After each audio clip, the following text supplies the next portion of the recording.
ನಮಸ್ಕಾರ, ವಿವಿಸಿ ನ್ಯೂಸ್ಗೆ ಸ್ವಾಗತ. ನಾನು ಲತಾ ಧರ್ಮರಾಜ್. ಈಗ ಹೆಡ್ಲೈನ್ಸ್. ಹಾಸನದ ದನಗಳ ಜಾತ್ರೆಗೆ ಚಾಲನೆ. ರಾಸುಗಳ ಇಳಿಮುಖದಿಂದ ಜಾತ್ರೆಗೆ ಮಂಕು. ನಗರಸಭೆ ಬೇಕಾದ ವ್ಯವಸ್ಥೆ ಮಾಡಿಲ್ಲವೆಂದು ರೈತರ ಆರೋಪ. ಬಿಜೆಪಿ ಜೆಡಿಎಸ್ಗೆ ಒಂದು ಕಾನೂನು, ಕಾಂಗ್ರೆಸ್ಗೆ ಒಂದು ಕಾನೂನ. ಮುನಿರತ್ನ ಪ್ರಕರಣ ಪ್ರಶ್ನಿಸುವ ಮೊದಲು ಶಿವಲಿಂಗೇಗೌಡರ ಆಡಿಯೋ ವಿರುದ್ಧ ಕ್ರಮ ಕೈಗೊಳ್ಳಲಿ. ಬಿಜೆಪಿ ಮುಖಂಡ ಹಾಗೂ ವಕೀಲ ದೇವರಾಜೇಗೌಡ ಆಗ್ರಹ. ಟೋಲ್ ಸಂಗ್ರಹಕ್ಕೆ ತಾತ್ಕಾಲಿಕ ತಡೆ. ಜಿಲ್ಲಾಡಳಿತ ತೆಗೆದುಕೊಂಡ ನಿರ್ಧಾರ ಸ್ವಾಗತಾರ್ಹ. ಮಾಜಿ ಶಾಸಕ ಎಚ್.ಕೆ. ಕುಮಾರಸ್ವಾಮಿ ಹೇಳಿಕೆ. ನಗರಸಭೆ ಹಿಂಭಾಗದ ಜಾಗದಲ್ಲಿ ದನಗಳ ಜಾತ್ರೆಗೆ ಅಗತ್ಯ ಸಿದ್ಧತೆ ಮಾಡಿಕೊಳ್ಳಲಾಗಿತ್ತು. ಜಾತ್ರೆಯ ಜವಾಬ್ದಾರಿ ವಹಿಸಿಕೊಂಡಿರುವ ನಗರಸಭೆ ಜಾಗ ಸಮತಟ್ಟು ಮಾಡಿಕೊಟ್ಟಿರುವುದನ್ನು ಬಿಟ್ಟರೆ ರಾಸುಗಳಿಗೆ ಬೇಕಾದ ವ್ಯವಸ್ಥೆ ಮಾಡಿಲ್ಲ ಎಂದು ರೈತರು ಆರೋಪಿಸಿದ್ದಾರೆ. ಹಾಸನದ ದನಗಳ ಜಾತ್ರೆ ನಾಡಿಗೆ ಹೆಸರುವಾಸಿಯಾಗಿತ್ತು. ದಿನಕಳೆದಂತೆ ರಾಸುಗಳ ಸಂಖ್ಯೆ ಇಳಿಮುಖ ಹಾಗೂ ಕಾರ್ಯಕ್ರಮ ಆಯೋಜನೆಗೆ ಸ್ಥಳೀಯ ಆಡಳಿತ ಆಸಕ್ತಿ ತೋರದ ಹಿನ್ನೆಲೆಯಲ್ಲಿ ದನಗಳ ಜಾತ್ರೆಗೆ ಮಂಗು ಕವಿದಿದೆ. ಡಿಸೆಂಬರ್ 16ರಿಂದಲೇ ರಾಸುಗಳು ಬಂದಿದ್ದು ಮಂಗಳವಾರ ಮಧ್ಯಾಹ್ನದವರೆಗೆ ಕೇವಲ 25 ಜೋಡಿಗಳು ಪಾಲ್ಗೊಂಡಿವೆ. ವಾರದ ಸಂತೆಯಾದ್ದರಿಂದ ಮಾರುಕಟ್ಟೆಗೆ ತಂದಿದ್ದ ಜಾನುವಾರುಗಳನ್ನು ಸಂತೆ ಜಾಗಕ್ಕೆ ಕರೆತರಲಾಗಿತ್ತು. ಮುಂದಿನ 10 ದಿನಗಳವರೆಗೆ ಜಾತ್ರೆ ಇರಲಿದೆಯಾದರೂ ರಾಸುಗಳು ಹೆಚ್ಚುವ ಸಾಧ್ಯತೆಗಳಿಲ್ಲ. ಹಾಸನದ ದನಗಳ ಜಾತ್ರೆ ಎಂದರೆ ರಾಜ್ಯಕ್ಕೆ ಪ್ರಸಿದ್ಧಿ ಪಡೆದಿತ್ತು. ಪಕ್ಕದ ಮಂಡ್ಯ, ರಾಮನಗರ, ಮೈಸೂರು, ಚಿಕ್ಕಮಗಳೂರು, ದಾವಣಗೆರೆ, ಧಾರವಾಡ, ಶಿವಮೊಗ್ಗ ಭಾಗದಿಂದ ಎತ್ತು ಹಾಗೂ ಹೋರಿಗಳನ್ನು ಮಾರಾಟಕ್ಕೆ ತರಲಾಗುತ್ತಿತ್ತು. 2015ರಲ್ಲಿ ನಗರಸಭೆ ಅಧ್ಯಕ್ಷರಾಗಿದ್ದ ಎಚ್.ಎಸ್. ಅನಿಲ್ ಕುಮಾರ್ ಅವರು ಸಾಕಷ್ಟು ಪೂರ್ವ ಸಿದ್ಧತೆ ಮೂಲಕ ಅದ್ಧೂರಿ ದನಗಳ ಜಾತ್ರೆ ನಡೆಸಿದ್ರು. ಅತ್ಯುತ್ತಮ ಜೋಡಿ ಎತ್ತುಗಳಿಗೆ ಆಕರ್ಷಕ ಬಹುಮಾನ ಕಲ್ಪಿಸುವುದರ ಜೊತೆಗೆ ಶಾಮಿಯಾನ, ಕುಡಿಯುವ ನೀರು, ರೈತರ ವಾಸ್ತವ್ಯಕ್ಕೆ ಎಲ್ಲಾ ವ್ಯವಸ್ಥೆ ಮಾಡಿದ್ರು. ನಂತರದ ವರ್ಷಗಳಲ್ಲಿ ದನಗಳ ಜಾತ್ರೆಯ ಸಂಭ್ರಮ ಮರೆಯಾಗುತ್ತಾ ಬಂದಿತು. ಇತ್ತೀಚಿನ ದಿನಗಳಲ್ಲಿ ವಾಡಿಕೆಯಂತೆ ಜಾತ್ರೆ ನಡೆಸಲಾಗುತ್ತಿದೆ. ಇತಿಹಾಸ ಇದು. ಈಗ ಸ್ವಲ್ಪ ಹೋದ ವರ್ಷ ಈಗ 16 ವರ್ಷದಲ್ಲಿ ನಿಂತವಾಗಿತ್ತು ಜಾತ್ರೆ. ಈ ವರ್ಷ ಏನೋ ಮತ್ತೆ ಹೊಸದಾಗಿ ಶುರು ಮಾಡ್ಯವ್ರೆ. ಭಗವಂತ ಎಲ್ಲ ಎಲ್ಲಿ ದನ ಸಾಕರೆ ಕಡಿಮೆ ಆಗಿರಲ್ಲ. ಎಲ್ಲ ಹಳ್ಳಿ ಕಡೆ ಎಲ್ಲ ಸಿಂಧಿಬುಡ್ಡ, ಓರಿಗಳೇ ಇಲ್ಲ ಬಿಡಿ. ಹಿಂದೆ ನಾವು ಸಣ್ಣ ಉಡ್ಲಲ್ಲಿ ತಿಂಗಳಾನ್ಗಟ್ಲೆ ಅಲ್ಲಿ ನಿಂತ್ಕೊಳ್ಳೋದು ಅಲ್ಲಿ ಆ ಕಬ್ಬಣದ ಇದ್ರ ಹತ್ರವ. ಈಗ ಈ ವರ್ಷ ಎಲ್ಲ ಇಷ್ಟೊಂದು ಇದಾಗಿ ಪುಣ್ಯಾತ್ಮ ಸಾಕಿರೋರೆಲ್ಲ ಹೊಡ್ಕೊಂಬಂದಾರೆ. ಇನ್ನು ಮುಂದೆ ಇದೇ ರೀತಿ ಇದಾಗಿ ಹೋದ್ರೆ ರೈಲ್ವೆ ದಾಟಿ ಆಚೆ ಕಡೆಗೆ ಹೋಗೋದು, ಸಣ್ಣ ಉಡ್ಲಲ್ಲಿ ಈ ಕಡೆ ಗೋಬೇಕಲ್ಲಮ್ಮನ ದೇವಸ್ಥಾನಕ್ಕೆ ಹೋಗೋದು. ಇದೆಲ್ಲ ಜಾತ್ರೆಯ ನೀರು ನೀಡಿ ರೈತರು ತಿಂಗಳಾನ್ಗಟ್ಲೆ ಸಂತೋಷ ಪಟ್ಕೋರು. ಈಗ ಈ ವರ್ಷ ಏನೋ ಮತ್ತೆ ಅದೇ ಪ್ರಕೃತಿ ಶುರುವಾಯಿತೆ. ಹಾಸನ ಜಾತ್ರೆ ಅಂದ್ರೆ ಇಡೀ ರಾಜ್ಯಕ್ಕೆ ಫೇಮಸ್ ಇತ್ತು. ಈಗ ಅಂದ್ರೆ ಓರಿ ದನಕರ ಸಾಕರೇ ಇಲ್ಲ. ಹಾಸನದ ಐತಿಹಾಸಿಕ ದನಗಳ ಜಾತ್ರೆ ಕಳೆದು ನಾವು ಚಿಕ್ಕ ಹುಡುಗರು ನೋಡಿದ್ರೆ ತುಂಬ ಕಟ್ಟೋದು. ನಾವು ಚಿಕ್ಕ ಹುಡುಗರನ್ನ ವರ್ಷ ಬರ್ತಾ ಇದ್ವಿ. ಅದಾದಮೇಲೆ ನಾವು ಸ್ವಲ್ಪ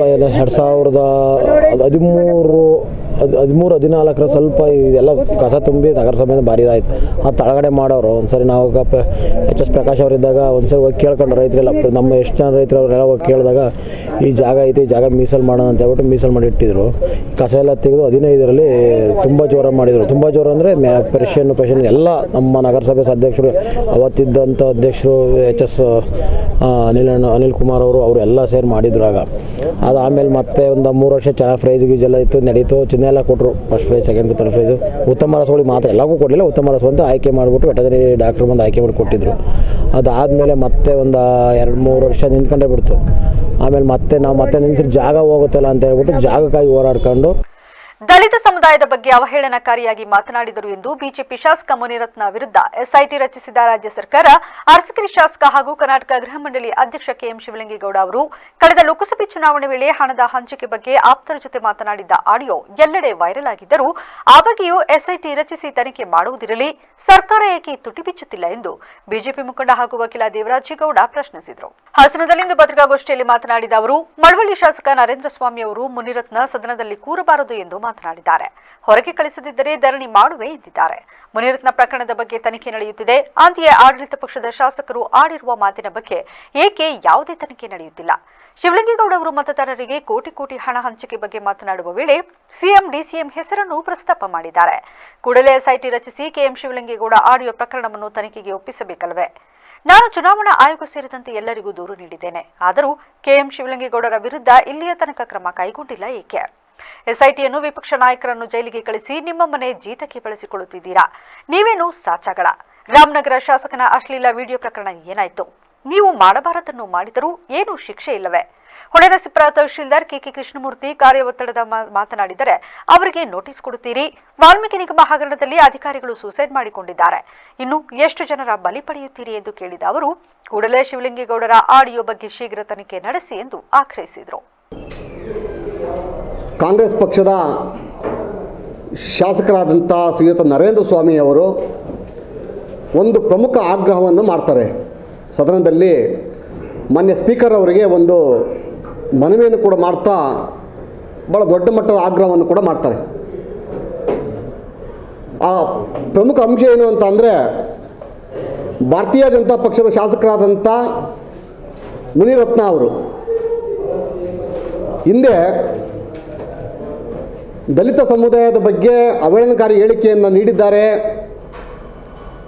ಆ ಹೇಳಿಕೆಯನ್ನು ಆಧರಿಸಿ ನಾವು ಅವ್ರ ಮೇಲೆ ಒಂದು FIR ಕೂಡ ಮಾಡಿ ಅವ್ರನ್ನ ಬಂಧನವನ್ನು ಮಾಡಿ ಆ ಪ್ರಕರಣವನ್ನು SIT ತನಿಖೆಗೆ ವಹಿಸಿ ಆ ಪ್ರಕರಣಕ್ಕಾಗಿ ಸರ್ಕಾರ SITಯನ್ನು ರಚನೆಯನ್ನು ಮಾಡಿ ತನಿಖೆ ನಡೆಸಿದ್ದೀವಿ ಅಂತೇಳಿ ಸದನದಲ್ಲಿ ಹೇಳಿಕೆ ಕೊಡ್ತಾರೆ. ಮುಂದುವರೆದು ಈಗಾಗಲೇ SIT ತನಿಖೆಯನ್ನು ಮಾಡಿ ಅವರ ವಾಯ್ಸ್ ಶಾಂಪಲನ್ನು FSL ಕಳಿಸಿ ಆ ವರದಿಯಲ್ಲಿ ಇರುವಂಥ ಆಲೂರು ತಾಲೂಕಿನ ಚೌಳಗೆರೆ ಬಳಿಯ ನೂತನ ಟೋಲ್ನಲ್ಲಿ ಸುಂಕ ವಸೂಲಿ ಕೇಂದ್ರ ಕಾರ್ಯಾರಂಭ ಮಾಡಿದ್ದನ್ನು ವಿರೋಧಿಸಿ ವಿವಿಧ ಸಂಘಟನೆಗಳು ಪ್ರತಿಭಟನೆ ಮಾಡಿದ ಹಿನ್ನೆಲೆ ತಾತ್ಕಾಲಿಕ ತಡೆ ಬಿದ್ದಿದೆ ಎಂದು ಮಾಜಿ ಶಾಸಕ HK ಕುಮಾರಸ್ವಾಮಿ ತಿಳಿಸಿದರು. ಜಿಲ್ಲಾಧಿಕಾರಿ ಸಿ ಸತ್ಯಭಾಮ ಅವರ ಅಧ್ಯಕ್ಷತೆಯಲ್ಲಿಂದು ಡಿಸಿ ಕಚೇರಿಯಲ್ಲಿ ನಡೆದ ಟೋಲ್ ಅಧಿಕಾರಿಗಳು ಕನ್ನಡಪರ ಸಂಘಟನೆಗಳ ಮುಖಂಡರ ಸಭೆಯಲ್ಲಿ ಎಲ್ಲಾ ಬೆಳವಣಿಗೆಗಳ ಬಗ್ಗೆ ಚರ್ಚೆ ನಡೆಸಲಾಯಿತು. ಈ ವೇಳೆ ಮುಂದಿನ ಆದೇಶದವರೆಗೂ ಟೋಲ್ ಸಂಗ್ರಹ ಮಾಡದಂತೆ ಡಿಸಿ ಅವರು ಟೋಲ್ ಮೇಲ್ವಿಚಾರಕರಿಗೆ ಸೂಚಿಸಿದರು. ಈ ಸಂಬಂಧ ಈಗಾಗಲೇ ಕೇಂದ್ರ ಸರ್ಕಾರಕ್ಕೆ ಪತ್ರ ಬರೆದಿದ್ದೇನೆ. ಜೊತೆಗೆ ಅಗ್ರಿಮೆಂಟ್ ಕಾಪಿಯನ್ನು ಎಲ್ಲರೂ ಸೇರಿ ಪರಿಶೀಲಿಸುತ್ತೇವೆ. ಆಮೇಲೆ ನಮ್ಮ ನಿರ್ಧಾರ ಹೇಳುತ್ತೇವೆ. ಅಲ್ಲಿಯವರೆಗೂ ಸುಂಕ ವಸೂಲಿ ಮಾಡದಂತೆ ಸೂಚನೆ ನೀಡಿದರು. ಸಭೆ ನಂತರ ಸುದ್ದಿಗಾರರೊಂದಿಗೆ ಮಾತನಾಡಿದ ಅವರು, ಬೆಂಗಳೂರು ಮಂಗಳೂರು ರಾಷ್ಟ್ರೀಯ ಹೆದ್ದಾರಿಯಲ್ಲಿ ಸಾಕಷ್ಟು ಅವೈಜ್ಞಾನಿಕಗಳಿಂದ ಕೂಡಿದೆ. ಅಲ್ಲದೆ ಹಲವು ವರ್ಷಗಳಿಂದಲೂ ಕಾಮಗಾರಿ ಕುಂಟುತ್ತಾ ಸಾಗಿದೆ. ಇದರ ಮಧ್ಯೆಯೂ ಕೂಡ ಚೌಳಗೆರೆಯಲ್ಲಿ ಟೋಲ್ ಗೇಟ್ ಸಂಗ್ರಹಕ್ಕೆ ಪ್ರಗತಿಪರ ಸಂಘಟನೆಗಳು ಮತ್ತು ಸಾರ್ವಜನಿಕರ ಹೋರಾಟಕ್ಕೆ ಪಕ್ಷಾತೀತವಾಗಿ ಮತ್ತು ಜಾತ್ಯತೀತವಾಗಿ ನಾನು ಬೆಂಬಲ ನೀಡಿದ್ದೇನೆ. ಸಾರ್ವಜನಿಕರ ಹೋರಾಟಕ್ಕೆ ಪಕ್ಷಾತೀತವಾಗಿ ಮತ್ತು ಜಾತ್ಯತೀತವಾಗಿ ಬೆಂಬಲ ನೀಡಿದ್ದೇನೆ. ಸಾರ್ವಜನಿಕರ ಹಿತ ಕಾಯುವುದೇ ಮುಖ್ಯವಾಗಿದೆ. ನಾನು ಕೂಡ ಆ ಭಾಗದಲ್ಲಿ 3 ಬಾರಿ ಶಾಸಕನಾಗಿ ಕೆಲಸ ಮಾಡಿದ್ದೇನೆ. ರಾಷ್ಟ್ರೀಯ ಹೆದ್ದಾರಿಯ ಕಾಮಗಾರಿಯ ಬಗ್ಗೆ ಸದನದ ಹೊರಗೆ ಮತ್ತು ಒಳಗೆ ಹೋರಾಟ ಮಾಡಿದ್ದೇನೆ. ರಸ್ತೆ ಕಾಮಗಾರಿ ಪೂರ್ಣಗೊಳ್ಳುವವರೆಗೂ ಟೋಲ್ ಸಂಗ್ರಹಕ್ಕೆ ಅವಕಾಶ ಮಾಡಿಕೊಡಬಾರದು. ಜಿಲ್ಲಾಡಳಿತ ತೆಗೆದುಕೊಂಡ ನಿರ್ಧಾರ ಸ್ವಾಗತಾರ್ಹ ಎಂದರು. ತಾಲೂಕಿನ ಚೌಳಗೆರೆ ಗ್ರಾಮದಲ್ಲಿ ಏನು ನ್ಯಾಷನಲ್ ಹೈವೇನರು ಒಂದು ಟೋಲ್ ಮಾಡಿದ್ದಾರೆ, ಟೋಲ್ ಕಲೆಕ್ಟ್ ಮಾಡೋದಕ್ಕೆ ಪ್ರಾರಂಭ ಮಾಡಿದರು. ಇದು ಗೊತ್ತಾಗಿ ನಮ್ಮ ಆಲೂರು ತಾಲೂಕಿನ ಎಲ್ಲ ಜನಪರ ಸಂಘಟನೆಗಳು ತುಂಬ ಸಕ್ರಿಯವಾಗಿ ಎಲ್ಲ ಮುಖಂಡರುಗಳು ಎಲ್ಲ ಸೇರಿ ಅದನ್ನು ನಿಲ್ಲಿಸಬೇಕು, ಕಲೆಕ್ಟ್ ಮಾಡಬಾರ್ದು ಅಂತ ಹೋರಾಟ ಮಾಡಿದ್ದಾರೆ. ಅದರ ಫಲವಾಗಿ ಮಾನ್ಯ ಜಿಲ್ಲಾಧಿಕಾರಿಯರು ಇವತ್ತು ಎಲ್ಲರನ್ನೂ ಕೂಡ ಸಭೆ ಕರೆದಿದ್ದರು. ನಾನಾಗಿ ಹೋಗಿದ್ದೆ ಅಲ್ಲಿಗೆ ಸಭೆಗೆ. ಅವರು ಒಂದು ಭರವಸೆ ಕೊಟ್ಟಿದ್ದಾರೆ ಮತ್ತು ಆದೇಶ ಮಾಡಿದ್ದಾರೆ. ಯಾವುದೇ ಕಾರಣಕ್ಕೆ ಮಾರ್ನಹಳ್ಳಿವರೆಗೆ ಈಗೇನು ಮಂಜೂರಾಗಿದೆ ರಸ್ತೆ ಪೂರ್ಣ ಆಗುವವರೆಗೆ ಎಲ್ಲ ರೀತಿಯ ಅಡೆತಡೆಗಳು ಕೂಡ ನಿಲ್ಲೋದ್ರವರೆಗೆ ಟೋಲನ್ನು ಕಲೆಕ್ಟ್ ಮಾಡಬಾರ್ದು. ಈ ಆದೇಶ ಹೊರ ವಾಹನಗಳಿಗೂ ಅನ್ವಯ ಆಗ್ತದೆ, ಸ್ಥಳೀಯವಾಗಿ ವಾಹನಗಳಿಗೂ ಅನ್ವಯ ಆಗುತ್ತೆ. ಕಾನೂನು ಏನಿದೆ ಕಾನೂನು ಪ್ರಕಾರನೇ ಮಾಡ್ತೀವಿ ಅಂತ ಹೇಳಿದ್ದಾರೆ. ಮತ್ತು NHAI PD ಕೇಳಿ ಅವರು ಆದೇಶವನ್ನು ಕೂಡ ಕೇಳಿದ್ದಾರೆ. ಆದ್ದರಿಂದ ನಮಗೆ ಖುಷಿಯಾಗಿದೆ. ನಾನು ನಮ್ಮ ಎಲ್ಲ ಸಂಘಟನೆ ಪರವಾಗಿ ನಾನು ಕೂಡ ಅವರ ಆದೇಶಕ್ಕೆ ನಾವು ಗೌರವಿಸ್ತಿದ್ದೀವಿ. ಇದಾಗಬೇಕು. ಜೊತೆಗೆ ಮೊನ್ನೆ ಕೂಡ 12 ದಿನದಿಂದ ಯದ್ದೂರ್ಗ ಕ್ರಾಸ್ನಲ್ಲಿ 2 ಸತ್ತೋಗಿದ್ದಾರೆ. ಪುನಃ ಇದೇ ವಿವಿಧ ಬೇಡಿಕೆ ಈಡೇರಿಕೆಗೆ ಆಗ್ರಹಿಸಿ ಇಂದು ಜಿಲ್ಲಾ ಕೇಂದ್ರಗಳಲ್ಲಿ ಅಂಗನವಾಡಿ ಕೇಂದ್ರ ಬಂದ್ ಮಾಡಿ ಅಹೋರಾತ್ರಿ ಪ್ರತಿಭಟನೆ ಹಮ್ಮಿಕೊಂಡಿದ್ದು, ಡಿಸೆಂಬರ್ 18ರಂದು ಬೆಳಗಾವಿ ಅಧಿವೇಶನ ಬಳಿ ಅಹೋರಾತ್ರಿ ಬೃಹತ್ ಪ್ರತಿಭಟನೆ ಮಾಡಲು ಕರ್ನಾಟಕ ರಾಜ್ಯ ಅಂಗನವಾಡಿ ನೌಕರರ ಸಂಘ ನಿರ್ಧರಿಸಿದೆ. ಈ ಸಂಬಂಧ ನಗರದ ಹೇಮಾವತಿ ಪ್ರತಿಮೆ ಬಳಿಯಿಂದ ಡಿಸಿ ಕಚೇರಿವರೆಗೆ ಮೆರವಣಿಗೆ ನಡೆಸಿದ ಅಂಗನವಾಡಿ ಕಾರ್ಯಕರ್ತೆಯರು ಕೆಲ ಹೊತ್ತು ಧರಣಿ ನಡೆಸಿದರು. ಬಳಿಕ ಪ್ರತಿಭಟನೆಯನ್ನ ಉದ್ದೇಶಿಸಿ ಮಾತನಾಡಿದ ಕಾರ್ಯಕರ್ತೆಯರು, ಗುಜರಾತ್ ಹೈಕೋರ್ಟ್ ತೀರ್ಪಿನಂತೆ ಕಾರ್ಯಕರ್ತೆ ಸಹಾಯಕಿಯರನ್ನ ವರ್ಗ 3 ಮತ್ತು 4 ಎಂದು ಪರಿಗಣಿಸಿ ಕಾಯಂ ಮಾಡಬೇಕು. ಕೂಡಲೇ ಗ್ರಾಚ್ಯುಟಿ ಹಣ ಬಿಡುಗಡೆ ಮಾಡಿ ಮತ್ತು ಎಲ್ಲರಿಗೂ ಅನ್ವಯಿಸಿ. 2018ರಿಂದ ಕೇಂದ್ರ ಸರ್ಕಾರ ಯಾವುದೇ ಗೌರವಧನ ಹೆಚ್ಚಳ ಮಾಡಿಲ್ಲ. ಆದ್ದರಿಂದ ಕೇಂದ್ರ 26,000 ಗೌರವಧನ ಹೆಚ್ಚಿಸಬೇಕು. 2023ರ ವಿಧಾನಸಭಾ ಚುನಾವಣೆ ವೇಳೆ ಘೋಷಣೆ ಮಾಡಿದ 15,000 ಗೌರವಧನ ಹೆಚ್ಚಿಸಬೇಕು. ನಿವೃತ್ತಿಯಾದವರಿಗೆ ಇಡಿಗಂಟು ಅಥವಾ NPS ಹಣ ಹಾಗೂ 10,000 ಮಾಸಿಕ ಪಿಂಚಣಿ ನೀಡಬೇಕು. ವಿವಿಧೆಡೆ ಆರಂಭಿಸಿರುವ LKG UKG ನಿಲ್ಲಿಸಿ ಎಲ್ಲ ಅಂಗನವಾಡಿ ಕೇಂದ್ರಗಳನ್ನು ಮೇಲ್ದರ್ಜೆಗೇರಿಸಿ ಅಲ್ಲೇ LKG UKG ಆರಂಭಿಸಬೇಕು. ಹಾಗೆಯೇ ICDS ಯೋಜನೆಗೆ ಪ್ರತ್ಯೇಕ ನಿರ್ದೇಶನಾಲಯ ಬೇಕು. ಮುಖ್ಯವಾಗಿ ಎಲ್ಲ ಚುನಾವಣಾ ಕಾರ್ಯಗಳಿಂದ ನಮ್ಮನ್ನ ಮುಕ್ತಿಗೊಳಿಸಬೇಕು. ಕೂಡಲೇ ಸಾಮೂಹಿಕ ಆರೋಗ್ಯ ವಿಮೆ ಜಾರಿಗೊಳಿಸಬೇಕು. ಅಂಗನವಾಡಿ ಪೌಷ್ಟಿಕ ಆಹಾರಕ್ಕೆ ಜಿಎಸ್ಟಿ ಹಾಕಬಾರದು. ಡಿಸಿ ಅಧ್ಯಕ್ಷತೆಯಲ್ಲೇ ಮೆನು ಅಂತಿಮಗೊಳ್ಳಬೇಕು. ಅಂಗನವಾಡಿ ಕೇಂದ್ರಗಳಿಗೆ ಮೂಲಭೂತ ಸೌಕರ್ಯ ನೀಡಬೇಕು. ಖಾಲಿ ಹುದ್ದೆ 3 ತಿಂಗಳೊಳಗೆ ನೇಮಿಸಬೇಕು. ಇಲ್ಲದಿದ್ದರೆ ಅಧಿರಾಷ್ಟ್ರಪತಿ ವೇತನ ಕೊಡಬೇಕು ಎಂದು ಒತ್ತಾಯಿಸಿದರು. ಇವತ್ತು ಇಡೀ ರಾಜ್ಯಾದ್ಯಂತ ಹಾಗೂ ನಮ್ಮ ಹಾಸನ ಜಿಲ್ಲೆಯಿಂದ ಇಡೀ ಜಿಲ್ಲಾ ಕೇಂದ್ರಗಳ ಅಂಗನವಾಡಿ ಕೇಂದ್ರಗಳನ್ನ ಬಂದ್ ಮಾಡಿ ಇವತ್ತು ಹೋರಾಟ ಮಾಡ್ತಾ ಇದ್ದೀವಿ. ಕಾರಣ ಏನಂತಂದರೆ ಈಗ ಅಂಗನವಾಡಿ ಕೇಂದ್ರಗಳನ್ನ ಮೇಲ್ದರ್ಜೆಗೆ ಏರಿಸಬೇಕು ಅಂತೇಳಿ ಒಂದು ಬೇಡಿಕೆ. ಮತ್ತಾಗಲೇ ಅಂಗನವಾಡಿಗೆ ಈಗ 25ನೇ ಅಕ್ಟೋಬರ್ಗೆ 50 ವರ್ಷ ಆಗ್ತದೆ. ಒಂದು ಸ್ಕೀಮು 50 ವರ್ಷ ಕೆಲಸ ಮಾಡಿದೆ ಅಂದರೆ ನಾವಿನ್ನುವೇ 10,000 ರೂಪಾಯಿ ಸಂಬಳದಲ್ಲಿ ಇವತ್ತು ಗೇಯ್ತಾ ಇದ್ದೀವಿ.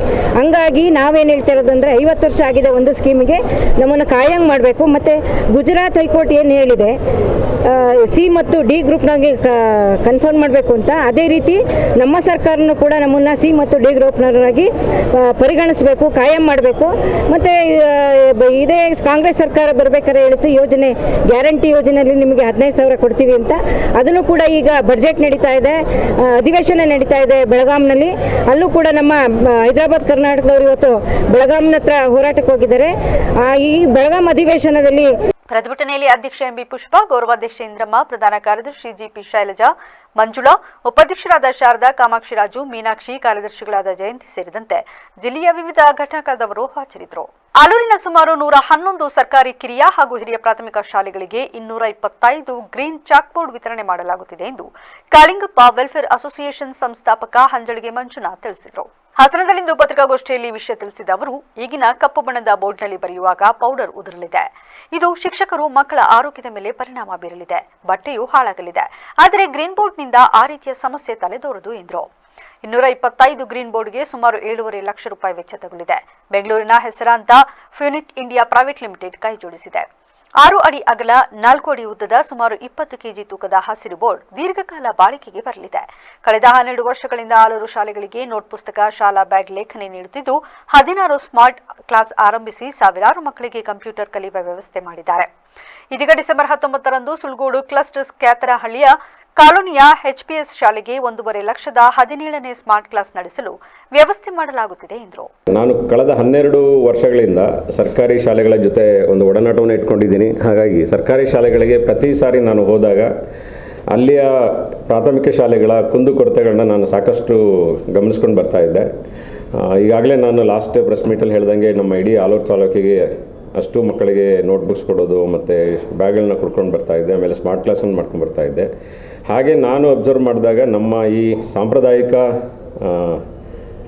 ಕಪ್ಪು ಬಣ್ಣದ ಬೋರ್ಡ್ಗಳೇನಿತ್ತು ಗೋಡೆ ಮೇಲೆ, ಆ ಬೋರ್ಡ್ಗಳು ತುಂಬ ಹಳೆಯದಾಗಿದೆ. ಜೊತೆಗೆ ಈ ಚಾಕ್ ಪೀಸಲ್ಲಿ ಬರೀಬೇಕಾದ್ರೆ ಅದರಲ್ಲಿ ಸಾಕಷ್ಟು ಪೌಡ್ರು ಉದುರುತ್ತೆ. ಸೊ ಆ ಪೌಡ್ರು ಏನಾಗುತ್ತೆ ಅಂದರೆ ಶಿಕ್ಷಕರಿಗೆ ಮತ್ತು ಮಕ್ಕಳಿಗೆ ಹೆಲ್ತ್ ಇಶ್ಯೂಸ್ ಆಗುತ್ತೆ, ಎಸ್ಪೆಷಲಿ ಲಂಗ್ಸಿಗೆ. ಆಮೇಲೆ ಆ ಬೋರ್ಡ್ ಬರೆಯೋದಕ್ಕೂ ಕೂಡ ಅಷ್ಟು ಸ್ಮೂತಾಗಿರೋದಿಲ್ಲ ಮತ್ತು ಅಷ್ಟೊಂದು ವಿಸಿಬಲ್ ಆಗಿರೋದಿಲ್ಲ. ಇದನ್ನು ಗಮನಿಸಿದಾಗ ನನಗೆ ಒಂದು 3-4 ವರ್ಷದಿಂದ ಇದಕ್ಕೇನಾದರೂ ಒಂದು ವ್ಯವಸ್ಥೆ ಮಾಡಬೇಕು ಅಂತ ಆಸೆ ಇತ್ತು. ಅದಕ್ಕೆ ತಕ್ಕನಾಗಿ ಇವಾಗ ನಾನು ನಮ್ಮ ಇಡೀ ಆಲೂರು ತಾಲೂಕಿನ ಅಷ್ಟು ಪ್ರಾಥಮಿಕ ಶಾಲೆಗಳಿಗೆ ಗ್ರೀನ್ ಬೋರ್ಡನ್ನು ಮಾಡಿಸ್ಕೊಡ್ತಾ ಇದ್ದೀನಿ, ನಾನು ಮತ್ತು ನಮ್ಮ ಸ್ನೇಹಿತರು. ಸೊ ನಾನು ಬೆಂಗಳೂರಿನಲ್ಲಿ ನಮ್ಮ ಸ್ನೇಹಿತರ ಜೊತೆ ಚರ್ಚಿಸಿದಾಗ ಅವರೆಲ್ಲ ಒಪ್ಕೊಂಡು ಇಲ್ಲ ಇದು ಮಾಡ್ಬೋದು, ತುಂಬ ಉಪಕಾರಿಯಾಗುತ್ತದೆ. ಮಹಾತ್ಮ ಗಾಂಧಿಯವರ ಅಧ್ಯಕ್ಷತೆಯಲ್ಲಿ 1924 ಡಿಸೆಂಬರ್ 26ರಂದು ಬೆಳಗಾವಿಯಲ್ಲಿ ನಡೆದಿದ್ದ ಕಾಂಗ್ರೆಸ್ ಐತಿಹಾಸಿಕ ಅಧಿವೇಶನಕ್ಕೆ 100 ವರ್ಷ ತುಂಬಿದ ಹಿನ್ನೆಲೆ ಬರುವ ಡಿಸೆಂಬರ್ 26ರಂದು 27ರಂದು ಬೆಳಗಾವಿಯಲ್ಲಿ ಬೃಹತ್ ಶತಮಾನೋತ್ಸವ ಕಾರ್ಯಕ್ರಮ ನಡೆಯಲಿದೆ ಎಂದು ಕೆಪಿಸಿಸಿ ಪ್ರಧಾನ ಕಾರ್ಯದರ್ಶಿ ಶಾಹಿದ್ ತಿಳಿಸಿದರು. ಹಾಸನದಲ್ಲಿಂದು ಪತ್ರಿಕಾಗೋಷ್ಠಿಯಲ್ಲಿ ಮಾತನಾಡಿದ ಅವರು, ಕೆಪಿಸಿಸಿ ಅಧ್ಯಕ್ಷ ಡಿಕೆ ಶಿವಕುಮಾರ್, ಸಿಎಂ ಸಿದ್ದರಾಮಯ್ಯ ಅವರ ನೇತೃತ್ವದಲ್ಲಿ ರಾಷ್ಟ್ರೀಯ ನಾಯಕರಾದ ಸೋನಿಯಾ ಗಾಂಧಿ, ರಾಹುಲ್ ಗಾಂಧಿ, ಮಲ್ಲಿಕಾರ್ಜುನ ಖರ್ಗೆ ಮೊದಲಾದವರ ಉಪಸ್ಥಿತಿಯಲ್ಲಿ ಅದ್ದೂರಿ ಕಾರ್ಯಕ್ರಮ ನಡೆಯಲಿದೆ. ರಾಜ್ಯ ದೇಶದ ಜನರಿಗೆ ಕಾಂಗ್ರೆಸ್ ಇತಿಹಾಸ, ಕೊಡುಗೆಯನ್ನು ತಿಳಿಸುವ ಕೆಲಸ ಮಾಡಲಾಗುವುದು. ಡಿಸೆಂಬರ್ 26ರಂದು ಕಾರ್ಯಕಾರಿ ಸಮಿತಿ ಸಭೆ ನಡೆಯಲಿದ್ದು 27ರಂದು ಶತಮಾನೋತ್ಸವ ನಡೆಯಲಿದೆ. ಎಲ್ಲ ನಾಯಕರು ಬೆಳಗಾವಿಗೆ ಆಗಮಿಸಲಿದ್ದಾರೆ. ಹಾಸನ ಜಿಲ್ಲೆಯಿಂದಲೂ ಹೆಚ್ಚಿನ ಸಂಖ್ಯೆಯಲ್ಲಿ ಪಕ್ಷದ ಮುಖಂಡರು ಹಾಗೂ ಕಾರ್ಯಕರ್ತರು ಆಗಮಿಸಲಿದ್ದಾರೆ. ಇಂದು ಗಾಂಧಿ ತತ್ವಕ್ಕೆ, ಸಂವಿಧಾನ ಹಾಗೂ ಪ್ರಜಾಪ್ರಭುತ್ವಕ್ಕೆ ಅಪಚಾರ, ಅವಮಾನ ಮಾಡುವ ಕೆಲಸ ಆಗುತ್ತಿದ್ದು ಇದು ನಿಲ್ಲಬೇಕು ಎಂದು ಆಗ್ರಹಿಸಿದರು. ಏನು ನಮ್ಮ ಮಹಾತ್ಮ ಗಾಂಧೀಜಿಯವರ ಅಧ್ಯಕ್ಷತೆಯಲ್ಲಿ ಕಾಂಗ್ರೆಸ್ ಪಕ್ಷದ ಅಧಿವೇಶನ ಬೆಳಗಾವಿನಲ್ಲಿ ನಡೆಯಿತು. ಡಿಸೆಂಬರ್ 26ರಂದು 1924ರಲ್ಲಿ ಬೆಳಗಾವಿನಲ್ಲಿ ನಡೆದಂಥ ಆ ಅಧಿವೇಶನ ಒಂದು ಐತಿಹಾಸಿಕವಾದಂಥ ಒಂದು ಅಧಿವೇಶನ, ನಮ್ಮ ರಾಜ್ಯದಲ್ಲಿ ನಡೆದಂಥ ಒಂದು ಪ್ರಥಮ ಅಧಿವೇಶನ. ಆ ಪ್ರಯುಕ್ತ 100 ವರ್ಷಗಳ ಶತಮಾನೋತ್ಸವವನ್ನು ನಾವು ಆಚರಿಸ್ತಾ ಇದ್ದೀವಿ.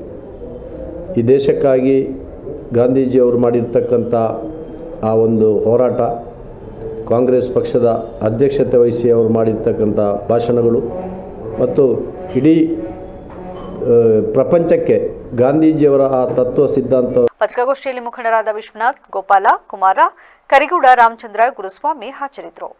ನಗರ ಹಾಗೂ ಜಿಲ್ಲೆಯ ವಿವಿಧೆಡೆ ಕೇಂದ್ರ ಸಚಿವ ಎಚ್ ಡಿ ಕುಮಾರಸ್ವಾಮಿ ಹಾಗೂ ಮಾಜಿ ಸಚಿವ ಎಚ್ ಡಿ ರೇವಣ್ಣ ಅವರ ಹುಟ್ಟುಹಬ್ಬವನ್ನು ಪಕ್ಷದ ಮುಖಂಡರು ಹಾಗೂ ಕಾರ್ಯಕರ್ತರು ಆಚರಿಸಿದರು. ನಗರದ ನಿಲುವಾಗಿಲ್ಲೋ ಆಂಜನೇಯ ಸ್ವಾಮಿ ದೇವಾಲಯದಲ್ಲಿ ವಿಶೇಷ ಪೂಜೆ ಸಲ್ಲಿಸಿ ಇಬ್ಬರು ನಾಯಕರು ಹಾಗೂ ಅವರ ಕುಟುಂಬಗಳ ಹೆಸರಿನಲ್ಲಿ ಅರ್ಚನೆ, ವಿಶೇಷ ಪೂಜೆ ಸಲ್ಲಿಸಲಾಯಿತು.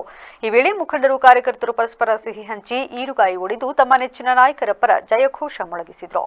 ಈ ವೇಳೆ ಮಾತನಾಡಿದ ಜೆಡಿಎಸ್ ತಾಲೂಕು ಅಧ್ಯಕ್ಷ ಎಸ್ ದ್ಯಾವೇಗೌಡ, ಜಿಲ್ಲೆಗೆ ನಮ್ಮ ನಾಯಕರಾದ ಕುಮಾರಸ್ವಾಮಿ ಹಾಗೂ ರೇವಣ್ಣ ಅವರ ಕೊಡುಗೆ ಅಪಾರ. ಅವರ ಆಡಳಿತಾವಧಿಯಲ್ಲಿ ಸಾಕಷ್ಟು ಅಭಿವೃದ್ಧಿಯಾಗಿದೆ. ಅವರ ಕೊಡುಗೆ ಸ್ಮರಿಸುವುದು ನಮ್ಮೆಲ್ಲರ ಜವಾಬ್ದಾರಿ. ಮಾಜಿ ಪ್ರಧಾನಿ ಎಚ್ ಡಿ ದೇವೇಗೌಡರ ಮಾರ್ಗದರ್ಶನ, ಆಶೀರ್ವಾದದೊಂದಿಗೆ ಇಬ್ಬರು ನಾಯಕರು ಇನ್ನೂ ಉನ್ನತ ಸ್ಥಾನಕ್ಕೆ ಏರಲಿ.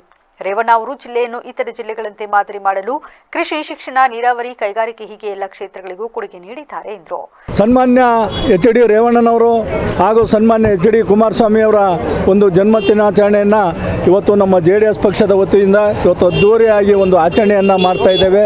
ಯಾಕೆಂದರೆ ನಿಜವಾಗಿಯೂ ಕೂಡ ರೇವಣ್ಣವರು ಈ ಜಿಲ್ಲೆಗೆ ಅವ್ರದ್ದೇ ಆದಂಥ ಕೊಡುಗೆಯನ್ನು ಕೊಟ್ಟಿದ್ದಾರೆ. ಶೈಕ್ಷಣಿಕವಾಗಿರ್ಬೋದು, ಸಾಮಾಜಿಕವಾಗಿರ್ಬೋದು, ಆರ್ಥಿಕವಾಗಿರ್ಬೋದು, ಎಲ್ಲ ಕ್ಷೇತ್ರದಲ್ಲೂ ಕೂಡ, ಪ್ರತಿಯೊಂದು ಕ್ಷೇತ್ರದಲ್ಲೂ ಕೂಡ ರೇವಣ್ಣವರು ಈ ಜಿಲ್ಲೆಯ ಅಭಿವೃದ್ಧಿಗೆ ಅವರು ಎಲ್ಲ ಥರದ ಒಂದು ಅಭಿವೃದ್ಧಿಯನ್ನು ಮಾಡಿದ್ದಾರೆ.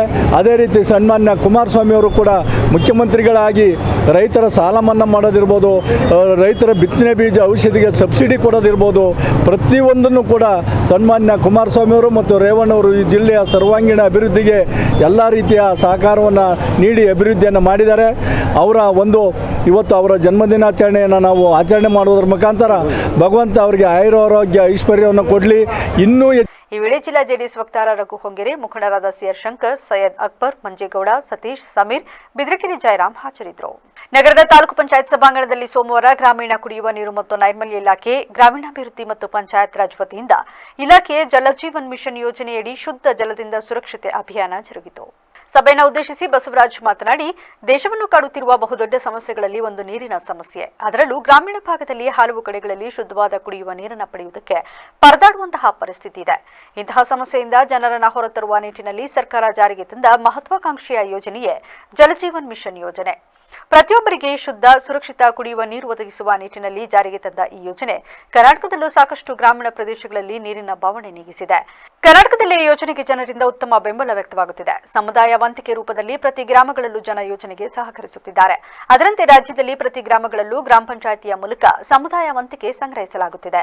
ಸಮುದಾಯ ವಂತಿಕೆ ನೀಡಿದ ಕೂಡಲೇ ಜನರ ಕರ್ತವ್ಯ ಅಲ್ಲಿಗೆ ಮುಗಿಯುವುದಿಲ್ಲ. ಯೋಜನೆಯ ಯಶಸ್ವಿಗೆ ಸಮುದಾಯದ ಸಹಭಾಗಿತ್ವ ಕೂಡ ತುಂಬಾ ಮುಖ್ಯವಾಗಿದೆ. ಸಮುದಾಯ ಸರ್ಕಾರದೊಂದಿಗೆ ಕೈಜೋಡಿಸಿದಾಗಲೇ ಆ ಯೋಜನೆ ಯಶಸ್ಸನ್ನ ಪಡೆಯುವುದು. ಜೊತೆಗೆ ಜಲ ಸಂರಕ್ಷಣೆ ಬಗ್ಗೆ ಜನರಿಗೆ ಅರಿವು ಮೂಡಿಸುವ ಕಾರ್ಯವನ್ನ ಮಾಡಬೇಕು ಎಂದು ತಿಳಿಸಿದರು. ನಮ್ಮ ಶಾಂತಿಗ್ರಾಮ ಮಲ್ಟಿ ವಿಲೇಜ್ ಸ್ಕೀಮ್ ಇಂದ ಎಲ್ಲಾ ಗ್ರಾಮಗಳ ಟ್ಯಾಂಕ್ಗೂ ನೀರು ಬರುತ್ತೆ. ಈಗ ಆಲ್ರೆಡಿ ಟೆಸ್ಟ್ ಮಾಡ್ತಾ ಇದ್ದಾರೆ. ನೀರು ಕೆಲವೊಂದು ಹಳ್ಳಿ ಬಂದಿದೆ, ಗೊತ್ತಿದ್ಯಾ? ಟ್ಯಾಂಕ್ಗೆ ನೀರು ಬರ್ತಾ ಇದೆ. ಕೆಲವರು ಯೂಸ್ ಮಾಡ್ತಾ ಇಲ್ಲ, ಕೆಲವರು ಅದನ್ನ ನೀಟಾಗಿ ಇಟ್ಕೊಂಡಿಲ್ಲ. ನಾನು ಯಾವ್ದೋ ಮೊನ್ನೆ ಒಂದು ಹಳ್ಳಿಗೆ ಹೋಗಿ ನೋಡಿದೆ, ಊರ ಹೆಸರು ನನ್ಗೆ ನೆನಪತ್ತಾ ಇಲ್ಲ. ಆ ಮೇಲ್ಗಡೆ ಕ್ಯಾಪ್ ತೆಗೆದಿಟ್ಟಿದ್ದಾರೆ ಟ್ಯಾಂಕ್. ಏನಾಗುತ್ತೆ, ಅಲ್ಲಿ ಪಾರಿವಾಳಗಳು, ಯಾವ್ದೋ ಪಕ್ಷಿಗಳು ಹೋಗಿ ಬಿದ್ದು ಸತ್ತರೆ ಆ ನೀರು ಕಂಟಾಮಿನೇಷನ್ ಆಗುತ್ತೆ. ಅದರಿಂದ ಯಾರಾದ್ರೂ ಒಂದು 5 ಜನಕ್ಕೆ ಯಾವ್ದಾದ್ರು ಕಾಯಿಲೆ ಬಂದ್ರೆ ಫಸ್ಟ್ ವಾಟರ್ ಮ್ಯಾನ್ PDOಗೆ ಸಮಸ್ಯೆ ಆಗುತ್ತೆ. ಆತರ ಎಲ್ಲ ಆಗ್ಬಾರ್ದು, ನೋಡ್ಕೊಳ್ಳಿ. ಇನ್ನೊಂದು 15 days ಅಲ್ಲಿ ಶಾಂತಿಗ್ರಾಮ, ಶುದ್ಧ ಹೋಬಳಿ ವ್ಯಾಪ್ತಿ ಎಲ್ಲಾ ಗ್ರಾಮಗಳಿಗೂ ಮಲ್ಟಿ ವಿಲೇಜ್ ಸ್ಕೀಮ್ ವಾಟರ್ ಬರುತ್ತೆ ಟ್ಯಾಂಕ್ಗೆ. ಈಗ ಆಲ್ರೆಡಿ ಟೆಸ್ಟ್ ಮಾಡ್ತಾ ಇದೀವಿ, ಬರ್ತಾ ಇದೆ. ಕೆಲವು ಹಳ್ಳಿ ಸ್ಟಾಪ್ ಮಾಡಿದೀವಿ, ಎಲ್ಲಾ ವಿಲೇಜ್ಗೂ ಬರುತ್ತೆ. ನಾನು ಮೀಟಿಂಗ್ ಮಾಡ್ತೀನಿ, 2 ಹೋಬಳಿ ಎಲ್ಲಾ PDOಸ್ ಮತ್ತೆ ವಾಟರ್ ಮ್ಯಾನ್ ಸಮೇತ ಒಂದು ಮೀಟಿಂಗ್ ಮಾಡ್ತೀವಿ. ನೀವು ಆ ನೀರನ್ನ ಯೂಸ್ ಮಾಡ್ಕೊಳ್ಳಿ. ಕೆಲವೊಮ್ಮೆ ನಿಮ್ಮ ಊರಿಗೆ 2 ಟ್ಯಾಂಕ್ ಬೇಕು ಅಂದ್ರೆ ಫುಲ್ ಯೂಸ್ ಆದ್ರೆ ಮತ್ತೆ ಬಂದು ನೀರು ಆಟೋಮೆಟಿಕ್ ಆಗಿ ನೀರು ಸ್ಟೋರ್ ಆಗುತ್ತೆ. ಆತರ ಇದೆ. ಅದ್ರ ಬಗ್ಗೆ ನಾನು ನಿಮ್ಗೆ ಮೀಟಿಂಗ್ ಅಲ್ಲಿ ಶಾರ್ಕ್ ಟ್ಯಾಂಕ್ 3.0 ಕಾರ್ಯಕ್ರಮವನ್ನು ಎಂಇ ರೈಸ್ ಫೌಂಡೇಶನ್ ಹಾಗೂ ಎಂಸಿಇ ಹಳೆಯ ವಿದ್ಯಾರ್ಥಿ ಸಂಘದ ಸಂಯುಕ್ತಾಶ್ರಯದಲ್ಲಿ ಯಶಸ್ವಿಯಾಗಿ ಜರುಗಿತು. ಈ ಕಾರ್ಯಕ್ರಮವು ವಿದ್ಯಾರ್ಥಿಗಳು ಮತ್ತು ನಾವೀನ್ಯತೆಯಲ್ಲಿ ಉದ್ಯಮಶೀಲತೆ ಮತ್ತು ನಾವೀನ್ಯತೆಗಳನ್ನು ಉತ್ತೇಜಿಸುವ ಪ್ಲಾಟ್ಫಾರ್ಮ್ ಒದಗಿಸಿತು. ಕಾರ್ಯಕ್ರಮವನ್ನು ಮಿ ರೈಸ್ ಫೌಂಡೇಶನ್ನ ಸಿಇಒ ಡಾಕ್ಟರ್ ಗೀತಾ ಕಿರಣ್ ಮತ್ತು ಸತ್ಯೇಶ್ ಬೆಳ್ಳೂರ್ ನಿರೂಪಿಸಿದರು. ಶಾರ್ಟ್ ಪ್ಯಾನೆಲ್ನಲ್ಲಿ ವೀರೇಂದ್ರ ಶೆಟ್ಟಿ, ಸಮರ್ಥ ನಾಗಭೂಷಣ್, ಸಂತೋಷ್ ಕುಮಾರ್ ಮತ್ತು ನರೇನ್ ನಾರಾಯಣ್ ಅವರು ಭಾಗವಹಿಸಿ ವಿವಿಧ ರೀತಿಯ ಯೋಜನೆಗಳನ್ನು ಪರಿಶೀಲಿಸಿದರು. ಪ್ರಮುಖ ತಂಡಗಳು Agilic technologies, west wonder, Ubik, ಅಂಕೋವಿಷನ್, rainbow, Nematech, Thoughtnics technologies private limited ಮತ್ತು Bharat dome innovation private limited ಸೇರಿದಂತೆ ಹಲವು ತಂಡಗಳ ನವೋದಯ ಯೋಜನೆಗಳು ಕಾರ್ಯಕ್ರಮದಲ್ಲಿ ಪ್ರಸ್ತುತಗೊಂಡವು. ಇನ್ನು ಆಯ್ಕೆಗೊಂಡ ಯೋಜನೆಗಳಿಗೆ ಮಾರ್ಗದರ್ಶನ ಮತ್ತು ಹೂಡಿಕೆದಾರರಿಂದ ಬೆಂಬಲದ ಅವಕಾಶ ದೊರೆಯಿತು. And since then I have never looked forward in the planetarium. So my project is about Dome Theatre. So basically what we are trying to build over here is we are talking about ಮದ್ಯಪಾನದಿಂದ ಮುಕ್ತವಾದ ಕುಟುಂಬಗಳು ಆರ್ಥಿಕವಾಗಿ ಅಭಿವೃದ್ಧಿಯಾಗುತ್ತದೆ ಎಂದು ಶ್ರೀ ಕ್ಷೇತ್ರ ಧರ್ಮಸ್ಥಳ ಗ್ರಾಮಾಭಿವೃದ್ಧಿ ಯೋಜನೆ ಬಿಸಿ trust ಪ್ರಾದೇಶಿಕ ನಿರ್ದೇಶಕ B Jayaram Nellithaya ಅಭಿಪ್ರಾಯಪಟ್ಟರು. ಚನ್ನರಾಯಪಟ್ಟಣದ ಗಣಪತಿ ಪೆಂಡಾಲ್ನಲ್ಲಿ ಶ್ರೀ ಕ್ಷೇತ್ರ ಧರ್ಮಸ್ಥಳ ಗ್ರಾಮಾಭಿವೃದ್ಧಿ ಯೋಜನೆ ತಾಲೂಕು ಘಟಕ, ಶ್ರೀ ಸತ್ಯನಾರಾಯಣ ಪೂಜಾ ಸಮಿತಿ ಹಾಗೂ ಪ್ರಗತಿ ಬಂಧು ಸ್ವಸಹಾಯ ಸಂಘಗಳ ಒಕ್ಕೂಟ ಕಸ್ಬಾ ಬಿ ವಲಯ ಸಹಯೋಗದಲ್ಲಿ ಆಯೋಜಿಸಿದ್ದ ಸಾಮೂಹಿಕ ಸತ್ಯನಾರಾಯಣ ಪೂಜೆ ಮತ್ತು ಧಾರ್ಮಿಕ ಸಭಾ ಕಾರ್ಯಕ್ರಮದಲ್ಲಿ ಮಾತನಾಡಿದ ಅವರು, ಕುಟುಂಬದ ಸದಸ್ಯ ಮದ್ಯದ ದಾಸನಾದರೆ ಕುಟುಂಬದ ನೆಮ್ಮದಿ ಹಾಳಾಗುತ್ತದೆ. ದುಡಿಮೆಯನ್ನು ಉಳಿಸದೆ ಎಲ್ಲವನ್ನು ಕುಡಿತಕ್ಕೆ ಸುರಿಯುತ್ತಾರೆ. ಇದರಿಂದಾಗಿ ಕುಟುಂಬ ನಡೆಸುವುದೇ ಕಷ್ಟವಾಗುತ್ತದೆ. ಮನೆಗಳಲ್ಲಿರುವ ಇತರರಿಗೆ ನೆಮ್ಮದಿಯೇ ಇರುವುದಿಲ್ಲ. ಮದ್ಯವ್ಯಸನಿಗಳ ಚಿತ್ರ ವಿಚಿತ್ರ ನಡವಳಿಕೆಯಿಂದ ಬೇಸತ್ತು ಹೋಗುತ್ತಾರೆ. ಆರೋಗ್ಯದ ಮೇಲೆ ಕೆಟ್ಟ ಪರಿಣಾಮ ಬೀರುತ್ತದೆ. ಇದರಿಂದ ಕುಟುಂಬದವರಷ್ಟೇ ಅಲ್ಲದೆ ಇಡೀ ಸಮಾಜಕ್ಕೆ ತೊಂದರೆಯಾಗುತ್ತಿದೆ. ಹೀಗಾಗಿ ಶ್ರೀ ಕ್ಷೇತ್ರ ಧರ್ಮಸ್ಥಳ ಗ್ರಾಮಾಭಿವೃದ್ಧಿ ಯೋಜನಾ ಸಂಸ್ಥೆ ಮದ್ಯವರ್ಜನ ಶಿಬಿರಗಳನ್ನು ನಡೆಸಿ ಲಕ್ಷಾಂತರ ಜನರನ್ನ ಮದ್ಯವ್ಯಸನದಿಂದ ಮುಕ್ತಗೊಳಿಸಿದೆ. ಎಷ್ಟೋ ಕುಟುಂಬಗಳು ನೆಮ್ಮದಿಯ ಜೀವನ ಸಾಗಿಸುತ್ತಿವೆ ಎಂದು ತಿಳಿಸಿದರು.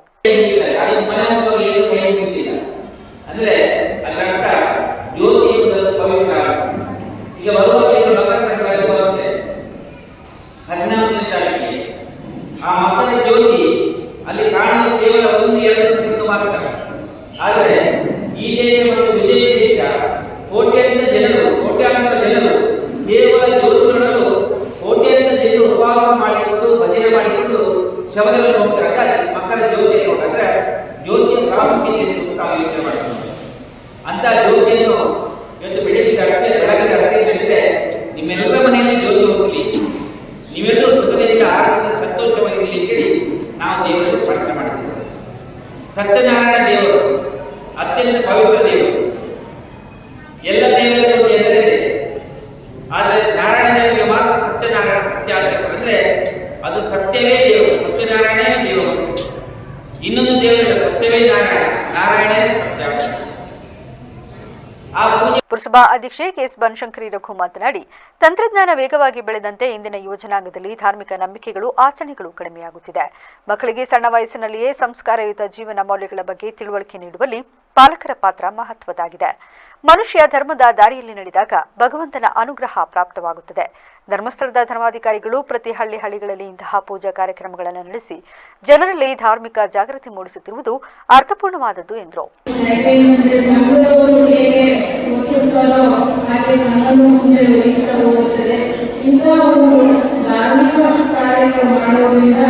ನಮ್ಮಲ್ಲಿ ಎಲ್ಲರ ಮನಸ್ಸಲ್ಲಿ ಒಂದು ದೇವರ ಪೂಜೆಯನ್ನು ಮಾಡಬೇಕು.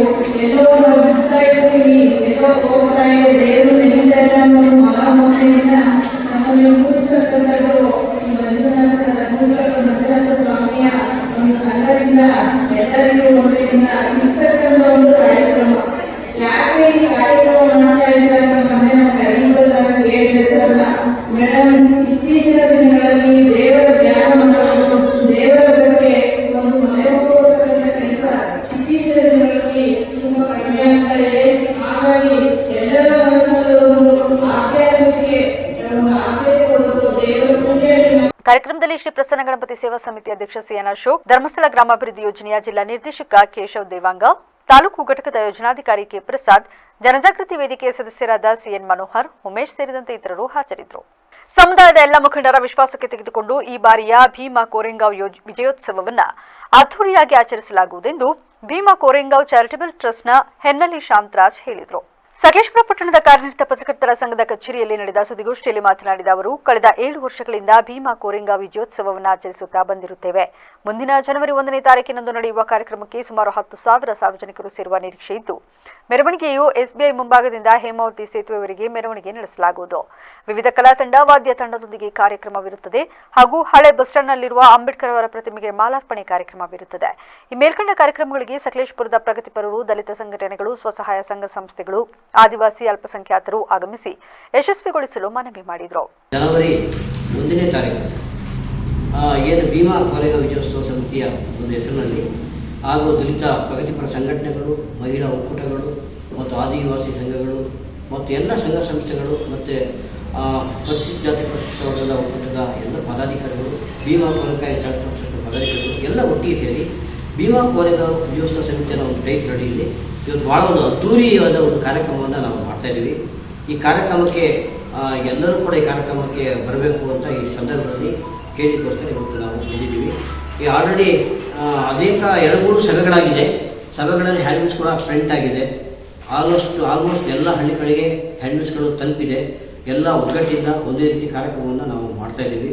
ಈ ಕಾರ್ಯಕ್ರಮಕ್ಕೆ ತಾವೆಲ್ಲರೂ ಕೂಡ ಏನೇ ಒಂದು ವೇಳೆ ಗೊಂದಲ ಮಾಡಿದರೂ ಕೂಡ ಅದನ್ನು ಯಾವುದೇ ರೀತಿಯ ತಲೆಗೆ ಹಾಕೊಳ್ಳದೆ ಈ ಒಂದು ಕಾರ್ಯಕ್ರಮದಲ್ಲಿ ಎಲ್ಲರೂ ಭಾಗಿಯಾಗಿ. ಭೀಮಾ ಕೋರೆಂಗ ಸಮಿತಿಯ ಅಧ್ಯಕ್ಷ ನಲ್ಲುಲಿ ಈರಯ್ಯ ಮಾತನಾಡಿ, ಕಳೆದ 8 ವರ್ಷಗಳಿಂದ ನಡೆಸುತ್ತಾ ಬರುತ್ತಿರುವ ಈ ಕಾರ್ಯಕ್ರಮದಲ್ಲಿ ಕಳೆದ ಸಾಲಿನಲ್ಲಿ ಕೆಲವು ಗೊಂದಲಗಳುಂಟಾಗಿ ಸಮಾಜಕ್ಕೆ ತಪ್ಪು ಮಾಹಿತಿ ರವಾನೆಯಾಗಿತ್ತು. ಈ ಬಾರಿ ನೋಡಿ ಕಾರ್ಯಕ್ರಮ ಕ್ಷೇತ್ರದ ಎಲ್ಲಾ ಮುಖಂಡರೊಂದಿಗೆ ಚರ್ಚಿಸಿ ಯಾವುದೇ ಭಿನ್ನಾಭಿಪ್ರಾಯ ಉಂಟಾಗದಂತೆ ಕ್ರಮ ಕೈಗೊಂಡು ಕಾರ್ಯಕ್ರಮವನ್ನು ಅದ್ದೂರಿಯಾಗಿ ಆಚರಿಸಲು ಸಮಿತಿಯು ತೀರ್ಮಾನಿಸಿದೆ ಎಂದು ಹೇಳಿದರು. ಭೀಮಾ ಕೋರೆಂಗ ವಿಜಯೋತ್ಸವ ಕಾರ್ಯಕ್ರಮವನ್ನು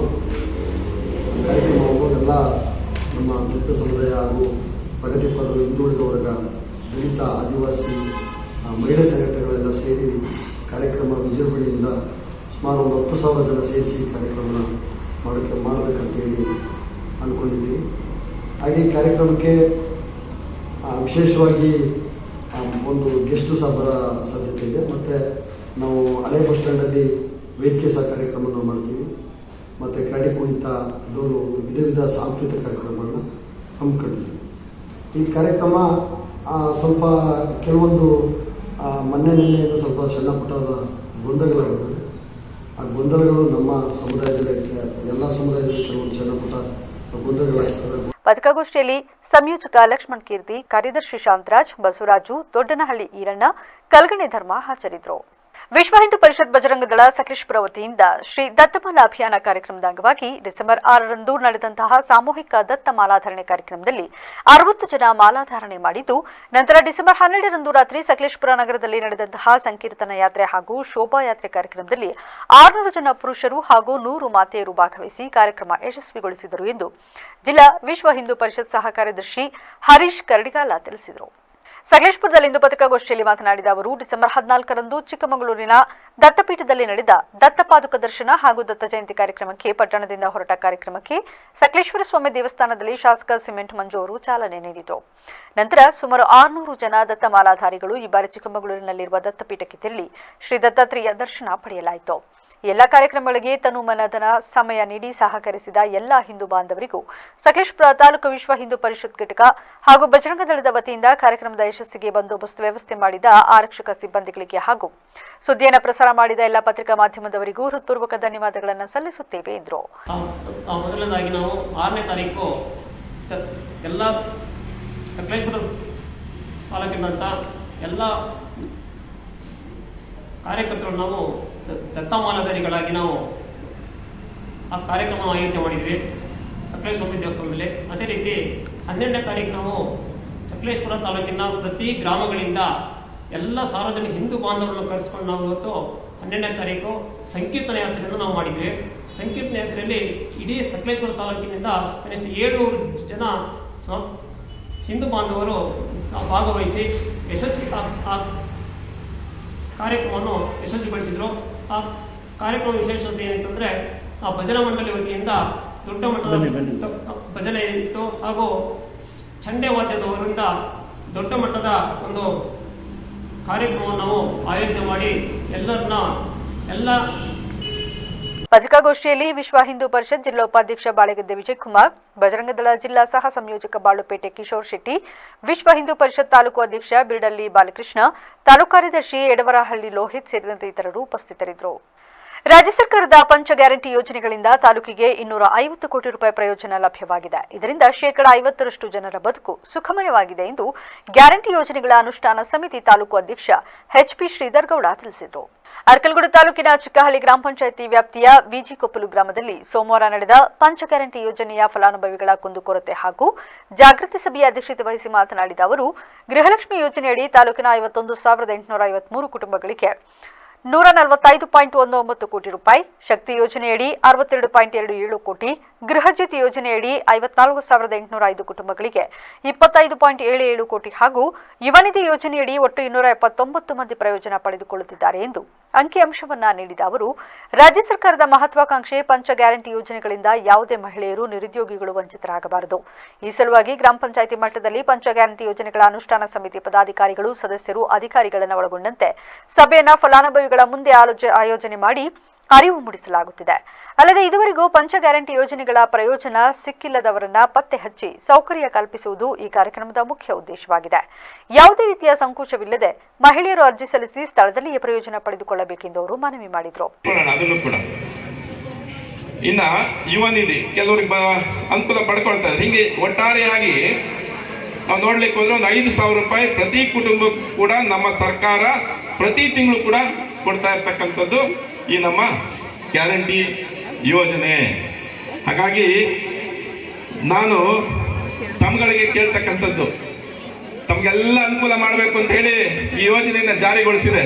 ಆದರೆ ಈ ಕೆಲವರು ತಾವಲ್ಲ, ಈ ಕ್ಯಾಂಟೀನ್ ತಾವು ಕೂತ್ಕೊಳ್ಳೋದು, ಇಲ್ಲ ಅಂಗಡಿ ತಾವು ಕೂತ್ಕೊಂಡು ಸುಮ್ಮನೆ ಏನೋ ಮಾತಾಡೋದು, ಇದೇನಕ್ಕೆ ಬೇಕಾಗಿತ್ತು, 2,000 ರೂಪಾಯಿ ಕೊಡಬೇಕಾಗಿತ್ತು, ಬಸ್ ಯಾಕೆ ಫ್ರೀ ಮಾಡಬೇಕಾಗಿತ್ತು, ಕರೆಂಟ್ ನೆಟ್ಟಿಗಿಲ್ಲ, ಅದು ಇದಿಲ್ಲ, ಹಿಂಗೆ ಮಾತನಾಡ್ತಾರೆ.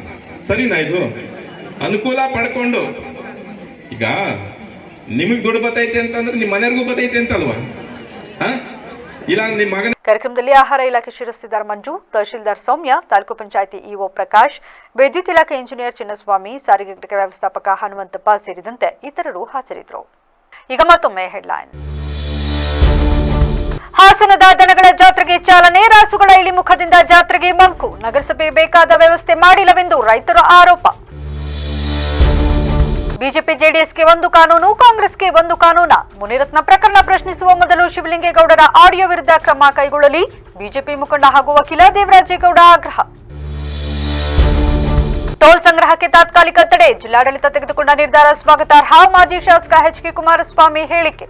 ನಿರಂತರ ಸುದ್ದಿಗಾಗಿ ನೋಡ್ತಾ ಇರಿ ವಿವಿಸಿ ನ್ಯೂಸ್, ಸತ್ಯದ ಕಡೆ ನಮ್ಮ ನಡೆ.